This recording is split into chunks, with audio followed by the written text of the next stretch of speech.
যাচ্ছে জলে যাচ্ছি।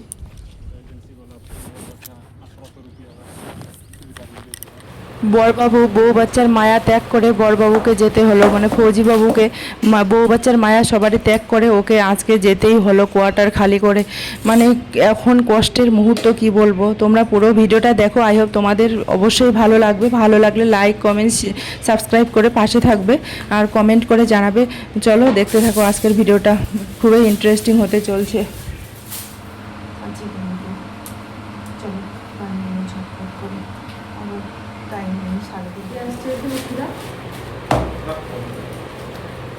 ব্যাগ প্যাকিং হয়ে গেছে, একটু পরে বের হবে, আজকে যাবে।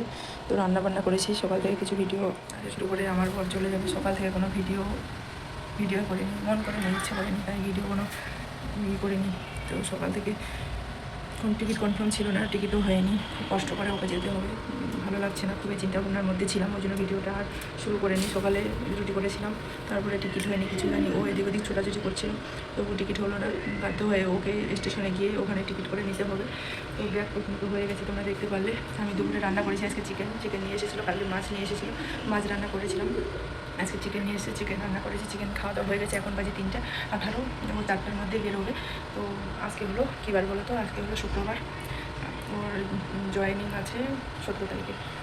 তো চলো এখন আমি দেখাবো তোমাদের কী কী রান্না করেছি না রান্না করেছি, আর ওকে আমি খাবার বেঁধে দিব। তো রুটি করবো, এখন দিয়ে রুটি করে নেবো। ওখানে আমাকে বললো আমি 4টার সময় বেরোবো, তো 8টার সময় ট্রেন আছে। তো ওখানে গিয়ে অনেক কাজ আছে, ওর কাজ করে নেবে, কারণ দূরে রাস্তা হয়, এখান থেকে আমাদের স্টেশনে যেতে লাগে 40-45 যেতে লাগে, তো 1 ঘন্টার উপর, 45 কিলোমিটার দূরে আছি আমরা। তো চলো যে বাজার দিয়ে কলা নিয়ে আসলো, চিকেন নিয়ে এসেছে, আমি ধুয়েছি, আমি রান্না করেছি, আর কিছুটা খেয়েছি, কিছুটা এখানে রেখে দিয়েছি। দেখো ও নিয়ে যাবে রুটির সঙ্গে। এখানে ভাত এসে ভাত দিব ওকে, ভাতগুলো ঠান্ডা করতে দিতে হবে। আমার ভীষণ পরিমাণে মাথাটা যন্ত্রণা করছে, জানি না কেন। আজকে নিমকি বানিয়েছি, কালকে নিমকি খেয়ে এরকম হয়েছে নাকি বাসি পেটে খালি পেটে। তো এখন আমি রুটি করবো, ভাতগুলো ওখানে ঠান্ডা করতে দেবো।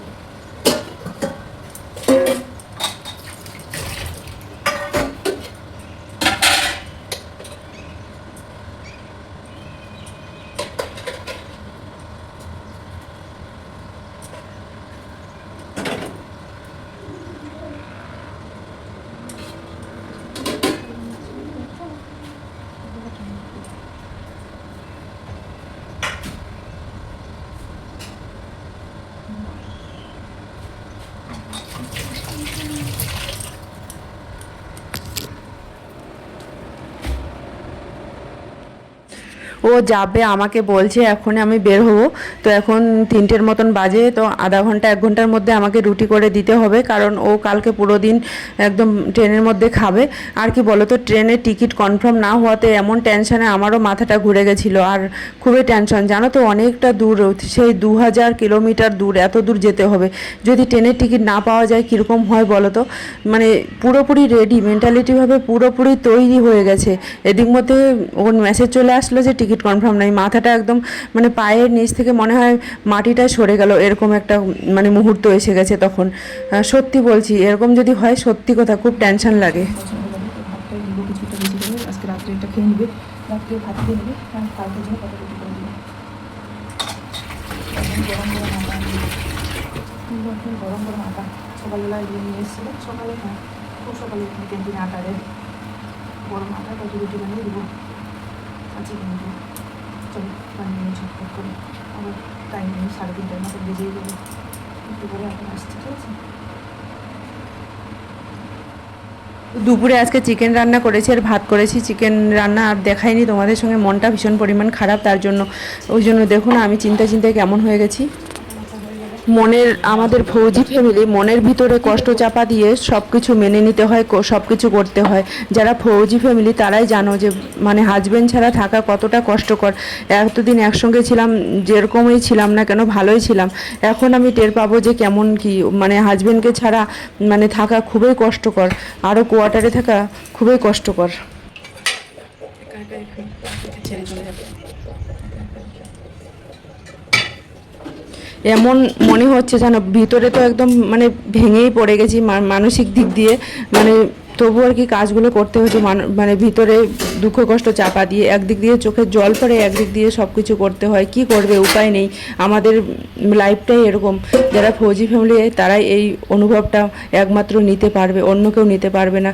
তো দেখো ফাইনালি হাজব্যান্ড আমাদেরকে একা রেখে চলে গেল ডিউটিতে নিজের কাজের জন্য। তাকে তো যেতেই হবে, সে যদি ঘরে থাকে কি করে তাহলে ইনকামটা আসবে বলো। তার জন্য ওকে বউ বাচ্চাকে রেখে ফেলে, বউয়ের বাচ্চা মায়া ত্যাগ করে ওকে চলে যেতে হলো দেশের সেবায়। সত্যি বলছি, খুব খারাপ একটা সিচুয়েশন এই মুহূর্তটা। ওর যদি টিকিটটা আগের থেকে কনফার্ম হয়ে থাকতো তাহলে ও একটু পরে বেরোতো। যেহেতু টিকিট কনফার্ম নেই তার জন্য ও বলেছে আমি আগেই বের হবো, কারণ রাত 8টার সময় আছে ট্রেন। তো ও বেরোবে 4টের সময়। তাহলে ভাবো, পুরো রেডি হয়ে গেছে। এগুলো এখন ঠান্ডা করতে দিয়েছি আর প্যাকেটিং করে দিব ওকে। রুটিগুলো একটু তেল দিয়ে দিয়েছি, তেল দিয়ে দিলে তার কারণ কালকে খাবে যেহেতু, ওই জন্য ভালো থাকবে। ট্রেনের খাবার কেমন হবে না হবে তোমরা তো জানো, বাইরে যারা ঘোরাফেরা করো ট্রেনের খাবার একদম বাজে হয়, কখনো ভালো হয় না, দামটাও নিবে অনেক বেশি, আর খাবারটা খেয়েও পেট ভরবে না। ওই জন্য আমি ওকে বলছি আর একটু ঝোল করে দিব চিকেনটা, বলছে না এরকম দাও। আর চিকেনটা কষা করেছি, ভালো করে কষা করে একদম ঠান্ডা করে একদম বাটিতে ভরে দিচ্ছি। ওকে বলেছি যদি তুমি টিকিটটা কনফার্ম করতে পাও তাহলে তুমি তোমার সিটে একটু হালকা করে হাওয়া লাগিয়ে দিবে, তাহলে চিকেনটা ভালো থাকবে। তার কারণ তারপরের দিন খাবে। আর একটুখানি ভাত দিয়েছি ওকে, বলছি ভাতটা রাত্রে খেলে খেবে, না খেলে জল দিয়ে রাখবে, ভালো থাকবে। তো বাইরে বের হওয়া, বাইরে যাওয়া কতটা যে কষ্টের বিষয় সেটা যারা বাইরে ঘোরে তারাই জানে। পয়সা থাকলে হবে কি, পয়সা কি বলো তো, কখনো খাবার ভালো পাওয়া যায় না, এটাই হচ্ছে মেন কথা। মানে পয়সা দিয়েও খাবার ভালো পাওয়া যায় না, এরকম হচ্ছে একটা ব্যাপার।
তো চলো প্যাকেটিং করা হয়ে গেছে, এখন ব্যাগের মধ্যে দিব। ও তাড়াতাড়ি করে রেডি হয়ে গেল, এখন ব্যাগের মধ্যে দিয়ে দিব। ও বলছে খাবার জিনিসগুলো এক জায়গাতে দাও তাহলে সুবিধা হবে বের করার, তাই খাবার জিনিসগুলো একটা ব্যাগে দিয়ে দিচ্ছি। আর ট্রলিটাতে পুরো ওর জিনিস যেগুলো লাগে সেগুলো ও নিয়ে নিয়েছে। তো চলো আমরা এক্ষুনি ওকে বিদায় দিয়ে দিব। এই সময়টা খুব কষ্টের একটা বিষয়, মানে সত্যি বলছি খুবই কষ্টের একটা বিষয়। মানে যারা নিজের হাজব্যান্ডকে এভাবে বিদায় দেয় ওরাই জানে কতটা কষ্ট।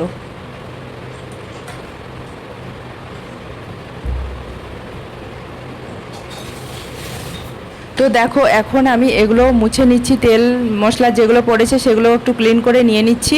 আর ও তো রেডি হয়ে গেছে, ও রেডি হলে একদম ঘরে থাকবে না, তাড়াতাড়ি করে ঠাকুর প্রণাম করে বেরিয়ে যাওয়ার চেষ্টা করে।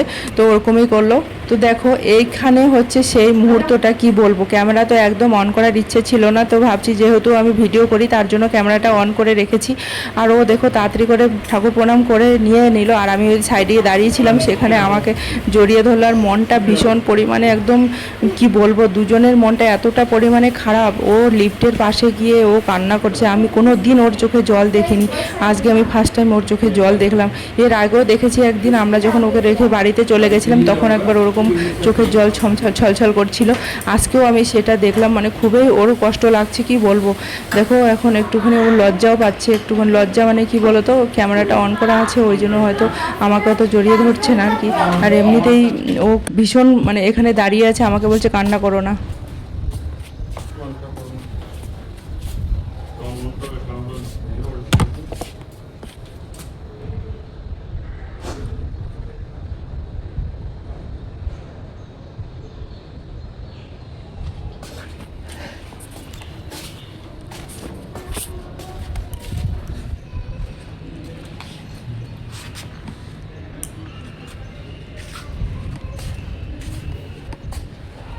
তোর সাথে কিছু নিয়ে ফোন করবা।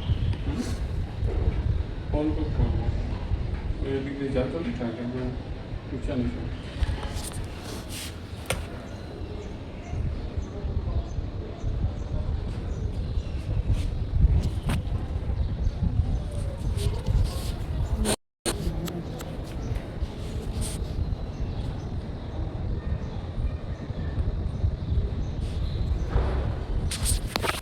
তোমরা শুনতে পারলে, ও আমাকে বললো মন খারাপ করবে না, মন খারাপ করলে তোমার মন খারাপ করলে আমারও মন খারাপ হয়ে যায়। তো ওকে আমি ঠান্ডা জল দিব ফ্রিজ থেকে, তার জন্য আমি এদিকে আরও পয়েন্টে গেছিলাম জল ভরতে। আর ওকে বললাম তুমি ব্যাগটা নিয়ে সিধা ওই দিক দিয়ে চলে যাও, তার কারণ এদিকে মাটির রাস্তা, এদিকে ট্রলি ব্যাগটা তো আসবে না, ওই জন্য বললাম তুমি যাও ওইদিকে। তো ওখানে যেতে যেতে একজনের সঙ্গে ডিউটি, ওর বন্ধু, তার সঙ্গে দেখা হয়ে গেছে। সেখানে গল্প করতে করতে ও বলছে তাহলে আমি ওকে বলেছি, তাহলে ও আমাকে এখানে স্ট্যান্ডে রাখতে যাবে। তো তাই ওর মোটরসাইকেলে করে তারপরে রাখতে গেল ও, ওর বন্ধু আর কি, আমার বরের বন্ধু। না হলে ওকে গেট অবধি হেঁটে যেতে হতো, পায়ে হেঁটে।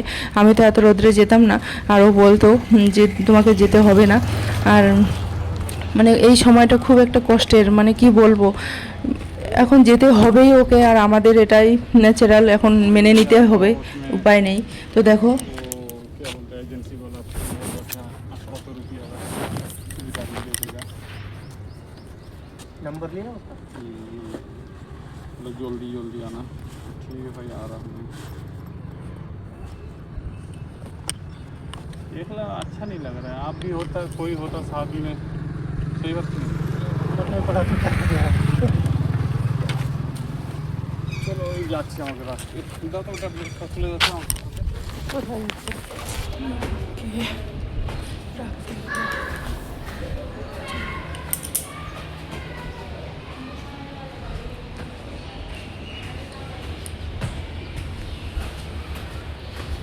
ছেড়ে দিয়ে আসলাম। মনটা এতটাই খারাপ লাগছে ওকে রেখে দিয়ে আসার পর, কি বলবো, আমাদেরকে ছেড়ে কোয়ার্টারে একাই ফেলে চলে গেল দেশের সেবার কাজে। ও যখন বেরিয়ে গেল না, ক্যামেরাটা আমি অন করতে পারিনি। আর আমারও চোখ দিয়ে জল পড়ছে, ওরও চোখ দিয়ে জল পড়ছে সত্যি। এর আগের বারে আমি যখন বাড়ি গেছিলাম তখন ওরকম